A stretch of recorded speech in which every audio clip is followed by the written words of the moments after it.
Anis kurli wali. Bersyukur kepada Allah dan bersyukur pula kepada kedua orang tuamu. Artinya ada anak remaja hitam jidatnya gara-gara sholat, hafal Quran, Senin Kamis dia puasa, tiap malam dia tahajud, malam Jumat dia itikaf di masjid, kemudian membersihkan masjid, ikut ngajar ngaji di masjid, tapi durhaka kepada kedua orang tuanya. Bapaknya dia hianati, ibunya dia keluarkan air matanya. Kata Nabi, demi Allah, demi Allah, demi Allah, jangankan masuk surga, baunya surga diharamkan bagimu. Nah, adik-adik sekalian, saya ingin menyampaikan beberapa kisah anak durhaka. Satu, zamannya Isa alaihi salam. Ada yang tahu Nabi Isa nabi keberapa? Angkat tangan, siapa yang tahu? Hadiah. Siapa yang tahu? Nabi ke-20 tuh? Hah? Ah, enggak dapat hadiah kalau berjamaah. 24. Zamannya Isa alaihissalam ada pemuda, Pak. Bagus agamanya, kira-kira sekarang ketua remaja masjid kalau sekarang. Ibadah saja kerjanya, bagus amalnya, akhlaknya baik. Iblis sentimen. Kalau ada orang yang baik agamanya, bagus akhlaknya, maka iblis kepanasan. Maka iblis menghasut satu kampung. Dia datangilah satu kampung itu. Kau lihat itu, namanya Jurais. Kalau kau biarkan, maka anak muda akan beriman bersama mereka. Akhirnya apa? Rapat ini orang kampung. Saudara-saudara sekalian, bagaimana ini Jurais? Makin hari makin banyak yang simpati sama dia. Bagaimana caranya dihabisi ini? Ada yang usul, bagaimana kalau kita sogok dia duit? Tidak mempan, dia bukan mata duitan.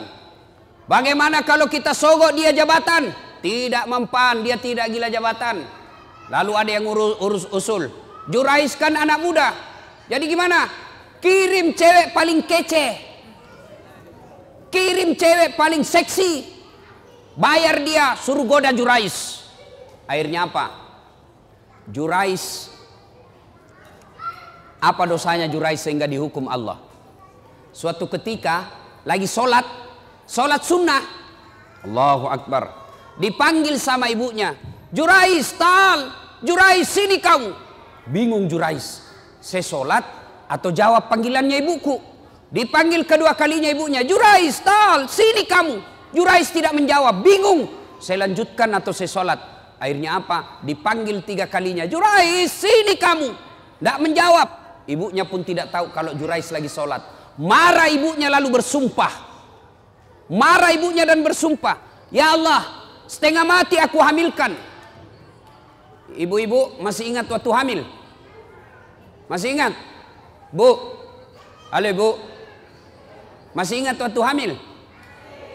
Enak enggak? Oh, itu ibu-ibu hamil Pak, enggak ada enaknya. Jalan setengah mati, duduk setengah mati, tidur sebelah kanan nyamping sesak napas, nyamping kiri poso. Satu saja gayanya kalau sudah hamil, gaya pasrah. Coba, dia bilang ibunya, Jurais, setengah mati ku hamilkan, setengah mati ku lahirkan. Ibu-ibu masih ingat waktu melahirkan? Ada ndak ibu-ibu melahirkan senyum? Ada ibu-ibu melahirkan keluar kona, tidak, pasti setengah mati.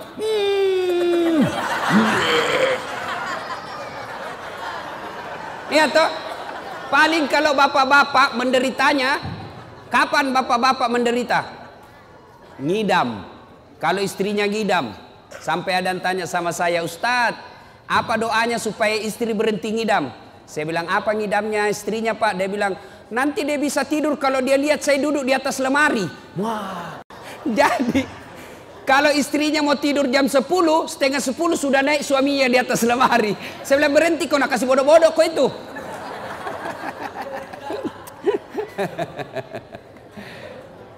Dia bilang ibunya Jurais, setengah mati aku hamilkan, setengah mati aku lahirkan.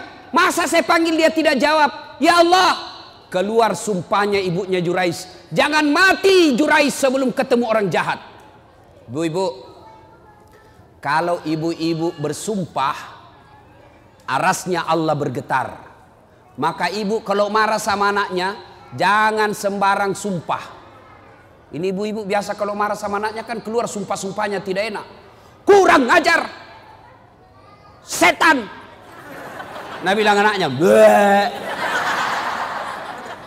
Masa anaknya dibilang setan? Kurang ngajar, kambing. Bleh. Jadi ibu kalau marah sama anaknya, boleh marah tapi jangan keluar sumpah yang jelek-jelek. Boleh keras suara tapi sumpahnya yang bagus-bagus. Ih, anak saya kurang ajar betul. Mudah-mudahan kau jadi ustadz seperti Dasat Latif. Boleh sumpah seperti itu. Mudah-mudahan kau jadi dokter yang soleh. Sumpah seperti itu. Jangan sumpah yang tidak enak. Kurang ajar. Mudah-mudahan nak tabrak kau beca. Betul lah beca. Nah, akhirnya ibunya Jurais bersumpah, ya Allah jangan mati Jurais ketemu orang jahat. Arasnya Allah bergetar, dikabulkan. Akhirnya apa? Jurais difitnah, dikirimi cewek. Jurais dalam masjid, ini cewek datang, dia goda Jurais. Jurais, ayo kita main. Kata Jurais, haram. Gratis, haram. Gratis, haram. Tidak seperti anak Indonesia, haram, gratis. Ayo Pak Dek.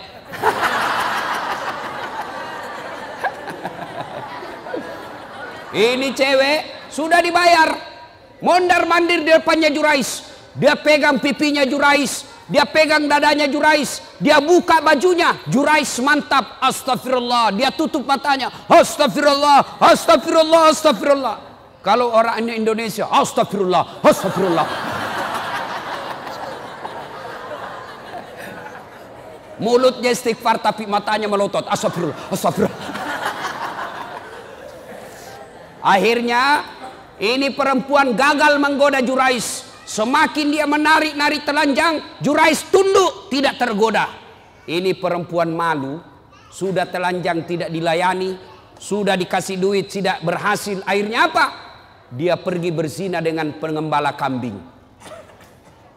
Setelah berzina di pengembala kambing, hamil. Tabrakan antara cowok dengan cewek. Dek, kalau mobil tabrakan, pak! Mobil sama mobil penyok. Penyoknya lari ke dalam. Kalau cewek sama cowok tabrakan, pak! Penyoknya lari keluar. Hamil. Begitu hamil ini cewek, dia kemana-mana pidato.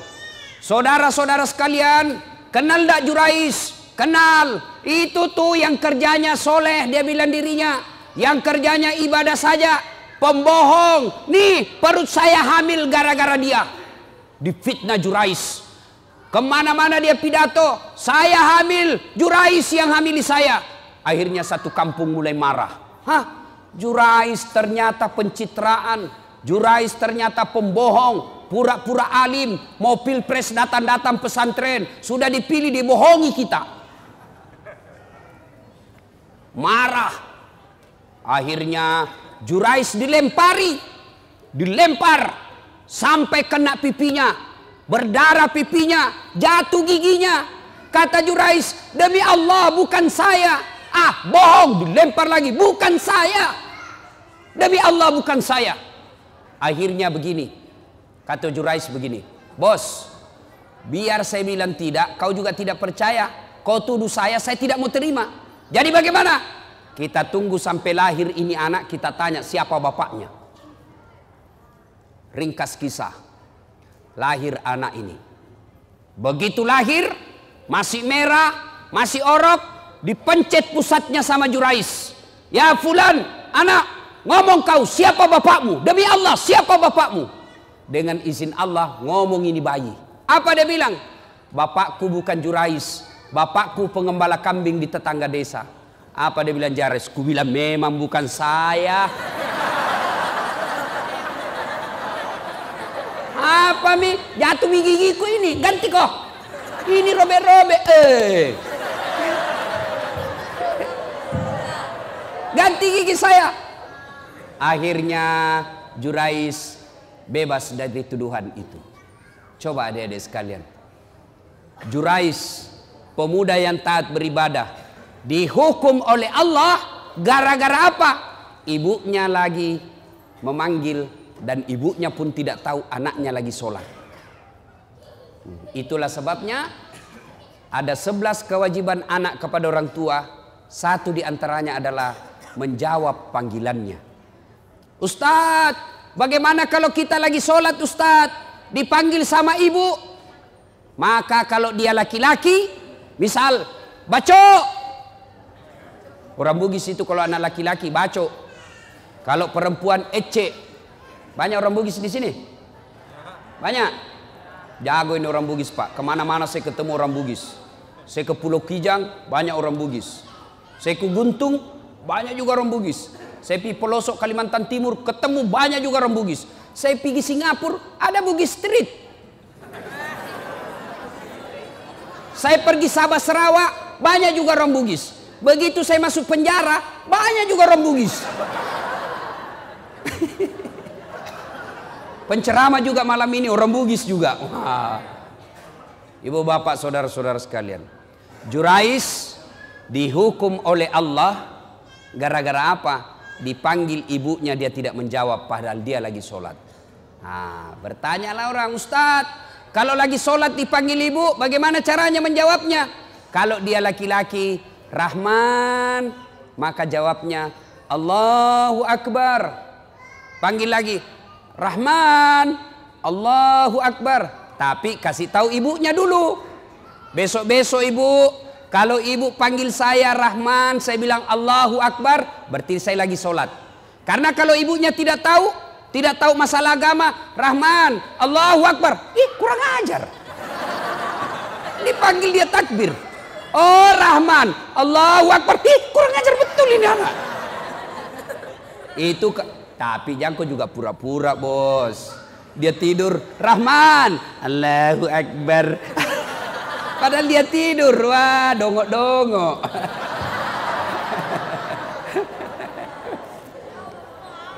Itu kalau laki-laki. Bagaimana kalau perempuan? Kalau perempuan karena suaranya adalah aurat, maka perempuan tidak boleh mengatakan Allahu Akbar. Ini ada cewek, ada santri di sini, santriwati. Ada. Kenapa perempuan suaranya aurat? Karena kadangkala suara perempuan memang mendayu-dayu membuat laki-laki bernafsu. Halo? Iya bang. Itu kan langsung bernafsu orang. Mana ya bang? Maka supaya kalian tidak bernafsu laki-laki, tegaslah engkau menjawab telepon. Halo, ya kenapa? Mundur itu laki-laki. Halo bang. Beleng-beleng.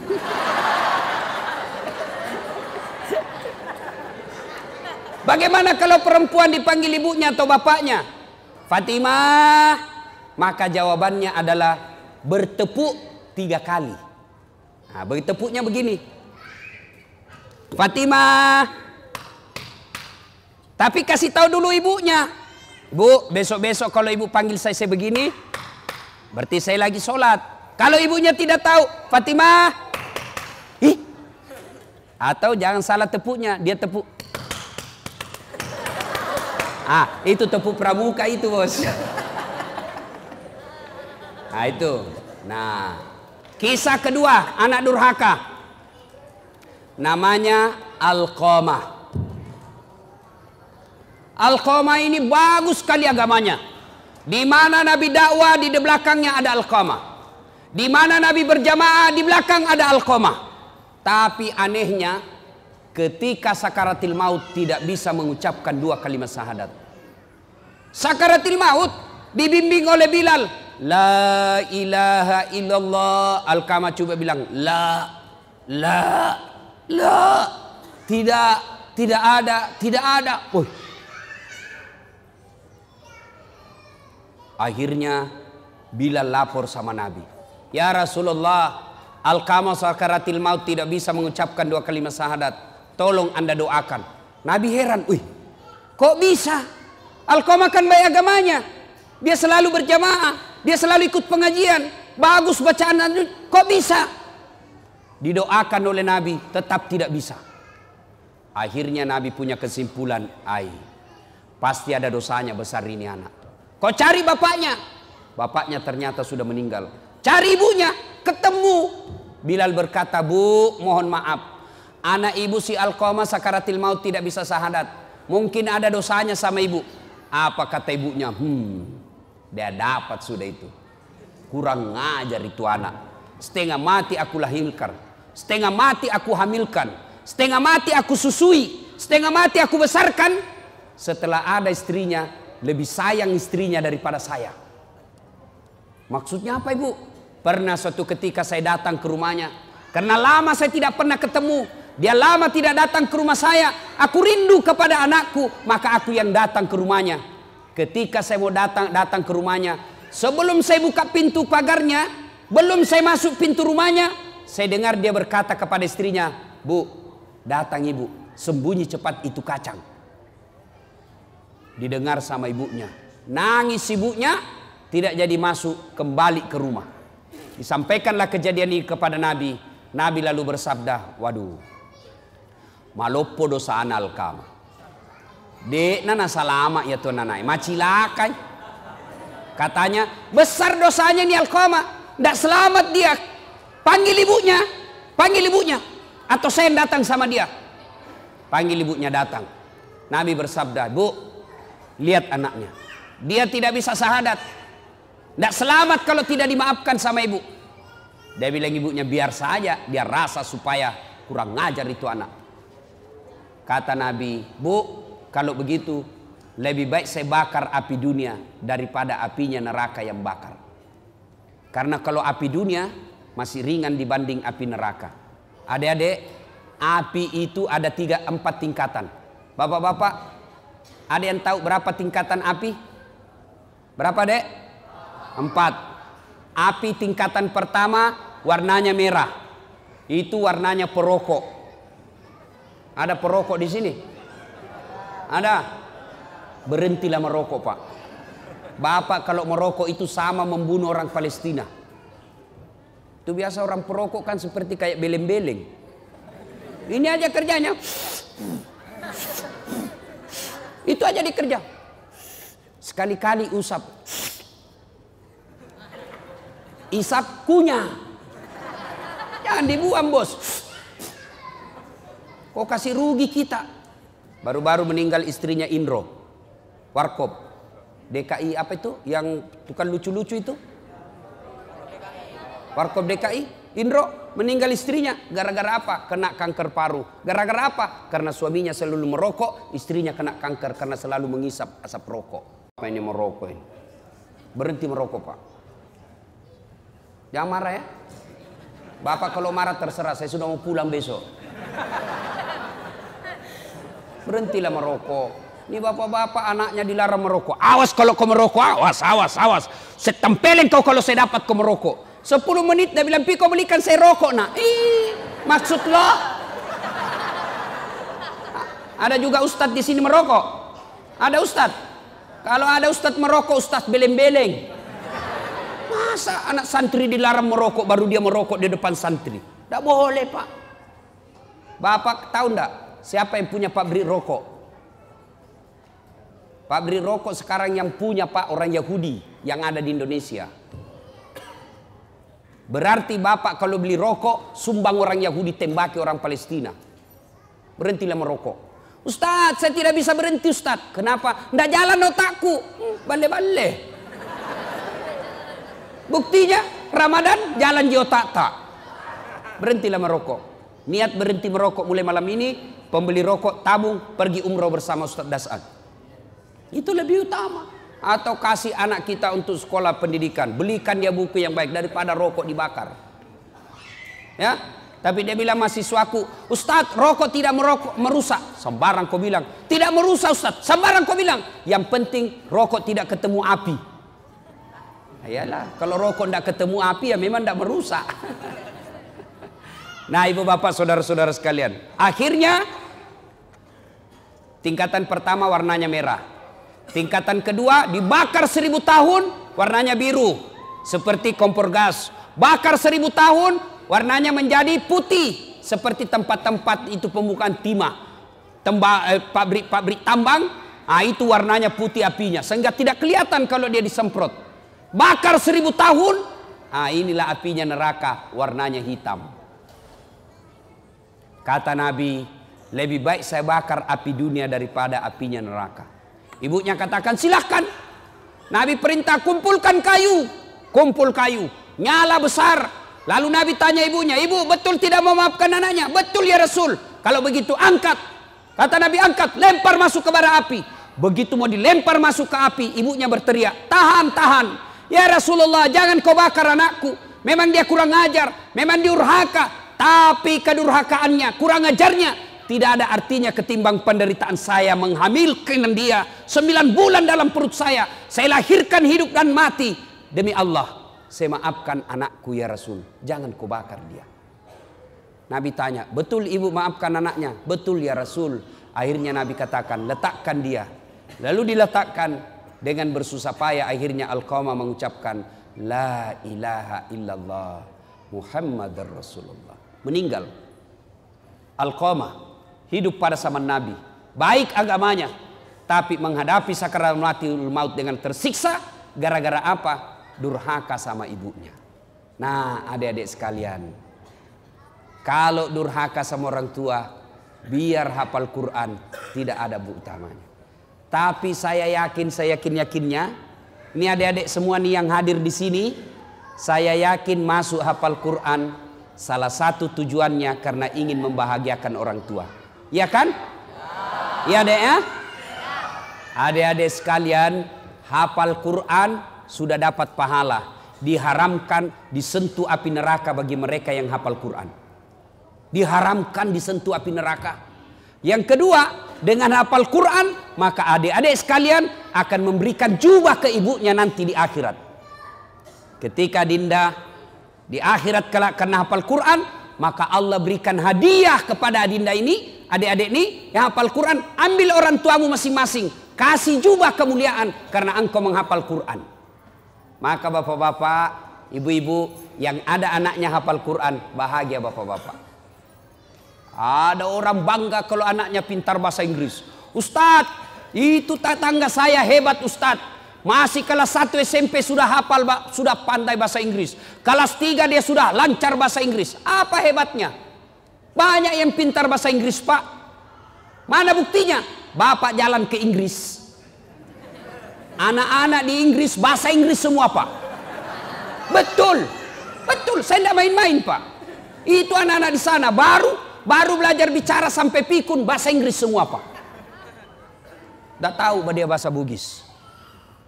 Tidak usah, apa hebatnya pintar bahasa Inggris. Memangnya nanti kalau kita meninggal, anak kita sudah kita masuk kubur, anak berdoa, oh my God, please help me my mother. Tidak lah ya. Lebih baik anak kita hafal Quran. Sekarang itu anak durhaka zaman dulu. Sekarang bagaimana model anak durhaka? Jam berapa Isya Ustaz? Berapa menit lagi? 2 menit lagi. Oh sudah habis berarti. Anak durhaka abad modern. Kira-kira tahun lalu di Sulawesi Selatan. Ada anak usia 22 tahun. Lepas dari opname. Karena dia penyakit diabetes. Masuk di opname. Keluar opname, besoknya langsung mau pergi naik motor. Dilarang sama ibunya. Nah, kau baru keluar dari rumah sakit makan ongkos. Kalau kau keluar sakit lagi kamu, jangan kau keluar nak.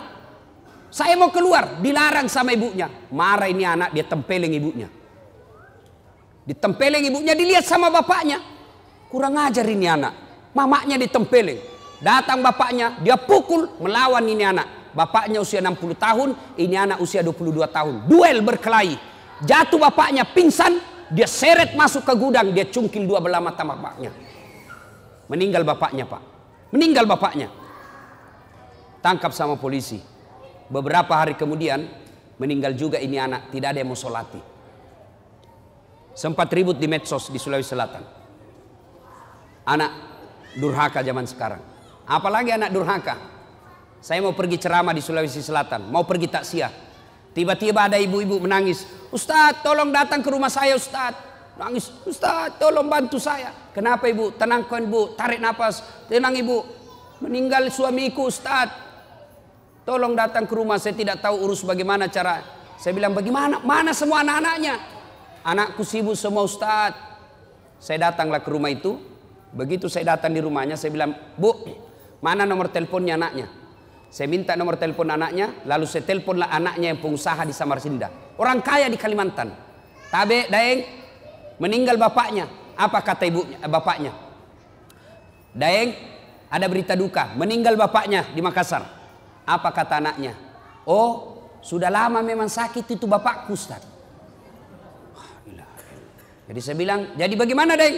Ditunggu atau tidak? Apa jawabannya? Tidak usah ditunggu, Ustaz. Biar saya pulang tidak merubah keadaan. Jadi bagaimana?